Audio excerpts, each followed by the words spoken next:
I like going to the Tula. I put rocks all in my watch. I like texts from my exes when they want a second chance. I like proving niggas wrong. I do what they say I can't. They call me Cardi, Cardi, banging body, spicy mommy, hot tamale, hotter than a Somali. Up YouTube, it's your girl Ashley Marie, and I'm back at it again with another video today. I'm going to do a video on my first breakup. I usually don't like talking about these things, but I'm gonna use code names, so like you guys won't know. Unless you're like close to me, then it doesn't. You know how that works. Let's get right into this stuff. You heard? All right. So let's just start off with I was in school and we met, and since it was like a military type of school, so we didn't have like the same teams with boys and girls. It was separated. We were on different sides of the building, so the only way we could communicate is through letters. So we communicated through a letter. He wrote me. Oh, and I had just gotten to the school. I wasn't really focused on that. I was focused on getting myself together. So we started talking. One day we were going through child, and I was like sidestepping, and so I was looking, and then he turned around, and I was like,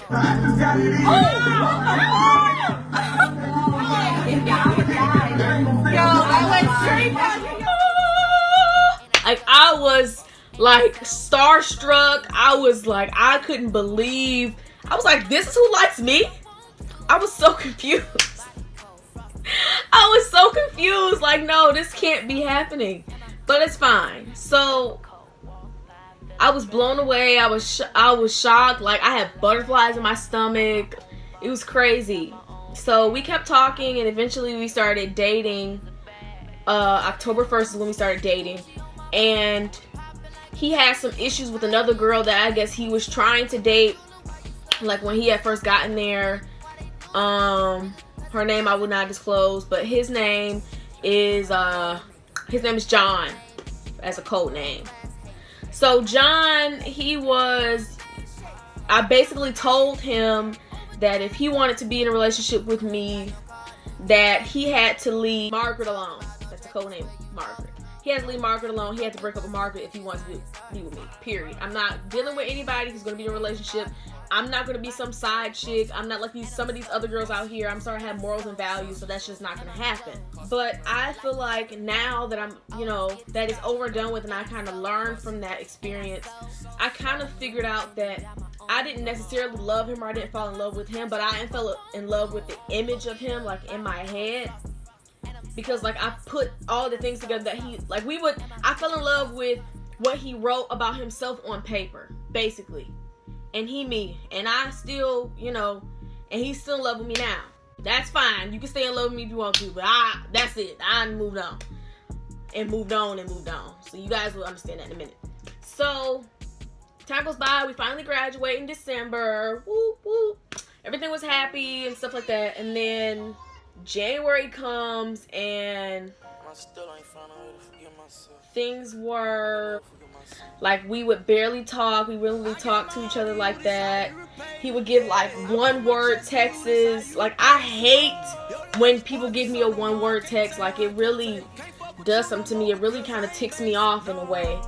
So I wasn't really happy about that. Then later on, I think it was about February, I had found out that he cheated on me. On me? What's wrong with you? Oh, shit! Have you lost your mind? Yeah, I lost my mind, but I found it when you was in New York playing out with that. With quite a few females whose names I won't disclose because there are so many of them. So mind you, this is also my first real like interracial relationship. He kind of scarred me to a point where I don't even want to go. I don't even want to go outside of my race anymore. So with time, I found out he cheated and stuff, and he made it seem like, what I did was wrong. Like, I didn't talk to him for like a couple of days, and then he went out and he talked to all these girls, and he made it seem like, well, we weren't talking, so I didn't know if we were together or not. So I talked to them. And it ended up coming out later that the girl that I was having issues with, that he had ended up breaking up with, he ended up having sex with her too. Oh, That did something to me, okay? That messed up like my mental, like it was crazy. It's like a story out of Love and Hip Hop, like it's just crazy. So I ended up, March comes around, and I had decided that I was gonna move down here. So I moved down here. I wasn't really feeling him like that anymore anyway, because I met a person and he like swept me off my feet, and basically he took me away from him, but it was kind of like a blessing for me, and it was like a new experience dating Paul, because it was kind of like a long distance relationship versus seeing each other like every day. You know, that was a good experience that I had. That was a good lesson. That was good. That was great. So he swept me off my feet and stuff. That was good. Me and John, we really didn't talk much afterward, and I didn't tell him. I didn't exactly tell him that I was with somebody, but I did tell him that I didn't want to be in a relationship anymore. So he was kind of sad and heartbroken, but you know, after a while, you kind of just get sick and tired of somebody constantly like walking all over you. So I just couldn't take it anymore. A person can only take so much, and take a lot, but it's like the type of stuff that you do will really depend on whether or not we stay together. All the letters that he wrote me when we were in school, I burned them. He never got me anything, so I didn't have anything to burn then. So that was messed up. Like, never again. Like, when I tell you that, never again, like, never again. You know, I ended up getting into a new relationship, and you know, I never really thought about him like that again. He did try to reach out to me, and then like we argued back and forth, and I told him at the time that, you know, I was happy where I was at, and he, as in Paul, has never treated me the way that John did, and that I'd rather stay with Paul than John. That is the end of my story time of my first heartbreak. Oh, and I didn't really mention that I was heartbroken, okay? And am I single? Yes. Let's just make that clear. I'm single. I'm mingling. I'm not in a relationship right now. I'm just kind of exploring my options. Weighing out your options. You're trying to see who's going to be Mr. Right for you.